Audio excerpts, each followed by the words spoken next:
Hello friends, నేను రాజు గారు. అలెక్యా చిట్టి పికిల్స్ వాళ్ళది ఒక విచిత్రమైన స్టోరీ. వీళ్ళు ఎంత ట్రోలింగ్ గురయ్యారో మీ అందరికీ తెలుసు. ముగ్గురు అక్కచెల్లెలు, రమ్య అని, అలెక్య, అలాగే సుమ అని ముగ్గురు అక్కచెల్లెలు. ఇందులో రమ్య అనే అమ్మాయి సోషల్ మీడియా ఇన్ఫ్లుయెన్సర్. ఇన్స్టాగ్రామ్లో విపరీతంగా ఆమెకు ఫాలోవర్స్ ఉంటారు. కారణం ఏంటంటే ఆమె ఫోటోషూట్స్ పెట్టడం కానీ, వివిధ రకాల సాంగ్స్కి కానీ, ఇలా ఇన్స్టాగ్రామ్లో రీల్స్ చేస్తూ ఆమెకు సంబంధించినటువంటి ఫొటోస్ పెడుతూ పెద్ద ఎత్తున హల్చల్ చేస్తుంటుంది అమ్మాయి. ఫాలోవర్స్ ఎక్కువైపోయిన తర్వాత ఈ అమ్మాయి వాళ్ళకి సంబంధించినటువంటి ఏదైతే పికిల్స్ బిజినెస్ ఉందో దాన్ని మెల్లగా ఒకసారి ఈ పికిల్స్ కలపడం అలాంటివి చూపించి ఇదే మా బిజినెస్ అంటూ వైరల్ చేశారు. వీళ్ళ బిజినెస్ సూపర్ సక్సెస్గా సాగుతున్న సమయంలో ఒక ఝలక్ అదేంటో మీ అందరికీ తెలుసు.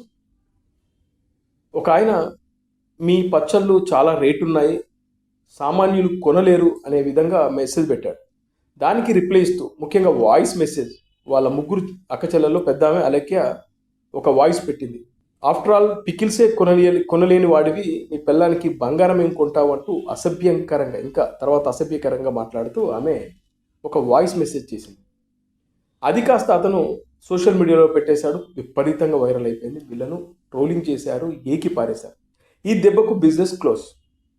ఇక ఆ ట్రోలింగ్ తట్టుకోలేక అందులో ఇప్పుడు నేను చెప్పబోయే ఈ చిన్న ఆమె రమ్య అనే అమ్మాయి బయటకు వచ్చి ఆమె ఒక వీడియో రిలీజ్ చేసి మా అక్క చేసింది తప్పే, అలా పొరపాటుగా మాట్లాడాల్సింది కాదు, అయితే ఆమె వేరే వాళ్ళకు పెట్టాల్సిన మెసేజ్ ఇతనికి పెట్టేసింది అంటూ మాట్లాడడం, జనాలు ఏకిపారేయడం, సోషల్ మీడియాలో ట్రెండింగ్, వైరల్, ఒక నెల రోజుల పాటు సోషల్ మీడియాను ఊపిపారేసింది. ఇక సినిమా వాళ్ళు కూడా ప్రమోషన్లో భాగంగా వీళ్ళ పికిల్కి సంబంధించినటువంటి కంటెంట్ను వాడుకున్నారంటే మీరు అర్థం చేసుకోండి.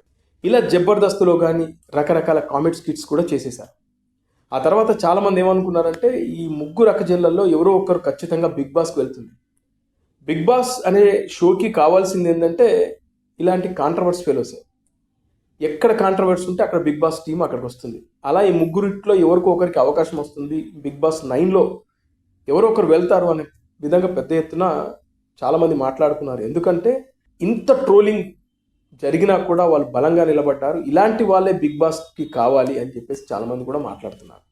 ఇలాంటి సందర్భంలో ఈ ముగ్గురిట్లో చిన్నామె రమ్య అనే అమ్మాయి, నేను చెప్పాను కదా ఇందాక, సోషల్ మీడియాలో ముఖ్యంగా ఇన్స్టాగ్రామ్లో విపరీతంగా ఫాలోవర్స్, ఆమె ద్వారానే ఈ పికిల్స్ బిజినెస్ బయటకు వచ్చింది.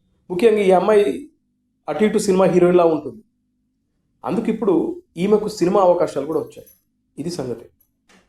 ఈమెకి ఇప్పుడు టాలీవుడ్లో ఒక సినిమా కంపెనీ వాళ్ళు, ఒక ప్రొడక్షన్ కంపెనీ వాళ్ళు ఈమెకు హీరోయిన్గా కూడా అవకాశం ఇచ్చారంట.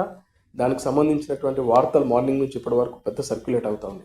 అంతేకాకుండా నిన్న అశ్విన్ బాబు అనే హీరో, ఓంకార్ యాంకర్ ఉన్నారు కదా, వాళ్ళ తమ్ముడు హీరోగా ఒక సినిమా చేశాడు. దానికి సంబంధించినటువంటి ఈవెంట్ కూడా నిన్న హాజరైంది అమ్మాయి. ఎక్కడైతే వీళ్ళు ట్రోల్ అయ్యారో, ఎక్కడైతే వీళ్ళకి ఇబ్బంది అయిందో అక్కడి నుంచే వాళ్ళు బయటపడ్డారు. అంటే సోషల్ మీడియా అనేది నిజంగా ఎంతలా తీసుకెళ్తుందో మీరు అర్థం చేసుకోండి. అలా మొత్తానికైతే కాంట్రవర్సీ జరిగింది, ట్రోలింగ్ జరిగింది. అలా ఇప్పుడు ఆమె సినిమా అవకాశాన్ని కూడా అందిపుచ్చుకుంది. ఇదే సోషల్ మీడియా మహిమ అంటే.